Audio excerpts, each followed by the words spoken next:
بسم الله الرحمن الرحیم. قدرمند عبدالله بن عمر رضی الله عنه فرمایی چې رسول الله صلی الله علیه وسلم وفرمیل: اذا لقيت الحاج فسلم عليه وصافحه وامره ان يستغفر لك قبل ان يدخل بيته فانه مغفور. عبدالله بن عمر فرمایی متخلق پیغمبر وفرمیل چې کله د تو ملاقات د رسول د تو ملاقات د صحابه د تو ملاقات د حجونه سره کیږي، یته حجونه ته سلام کوه، مصافحه ورسره کوه، لوسر سره ملوه واه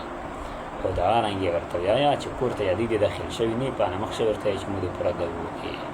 اذا کا چې الله پاک جل جلاله دې د ګناینه مفکړی وي دې د دو قبولیت ډېر نږدې وي، یعنی الله پاک جل جلاله د حجی دو قبلوي، الله پاک جل جلاله د حجی سول رد کوي نه. نو قدرمند الله پاک جل جلاله دا مشتستا ایغه الجن انورات چې په حرمین شریفین شهید سینه ته الله منتقل کړی وي، دا رنګ کوم خوې کوم عادت کوم اخلاق